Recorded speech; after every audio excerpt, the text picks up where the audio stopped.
Nasa kustudiya na ng mga awtoridad ang ilang sospek sa pagpaslang sa isang babaeng pulis at sa kanyang 8 taong gulang na anak, ayon sa ulat ng pulisya.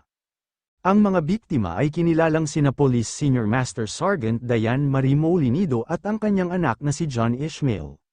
Batay sa imbestigasyon, isa sa mga pangunahing sospek ang babaeng kilala sa alias na Pia, isang car agent at inaanak ng biktima. Siya rin ang sinasabing huling nakasama ng mag-ina bago mangyari ang insidente. Kasama rin sa mga itinuturong sospek ang kanyang asawa na si alias Christian, isang dating pulis na na-dismiss sa serbisyo.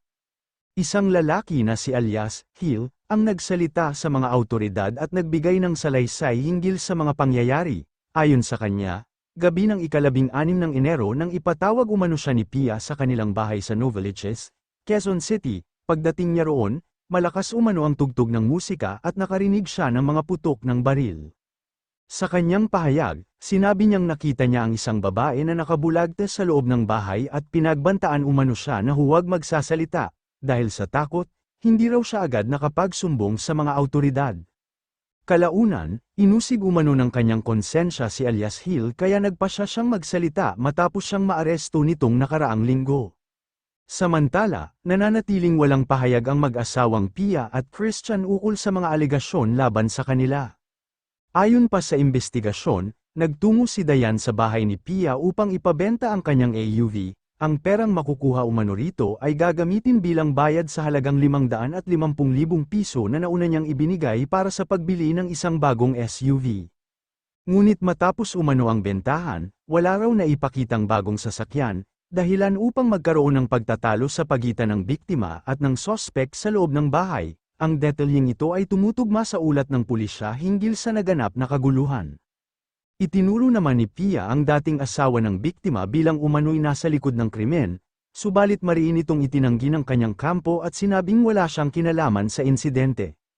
Sa karagdagang imbestigasyon, lumitaw na ilang ulit umanong ibinenta ang sasakyan ng biktima at ginamitan ng mga pekeng dokumento. Natuklasan din na ang bangkay ng mag-ina ay isinakay sa sasakyan na na-recover sa Angeles, Pampanga. Ang bangkay ng bata ay natagpuan sa Victoria, Tarlac, habang ang katawan ng babaeng pulis ay natagpuan naman sa Bypass Road sa Pulilan, Bulacan.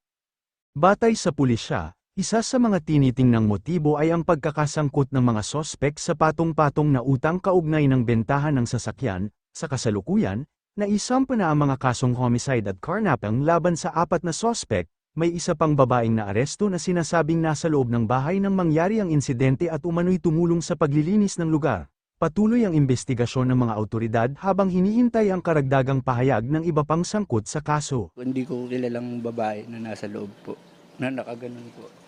Nagkagulo na sa loob. Tapos sinabihan ako nung asawa ng ipiyak na huwag kang magsasalita.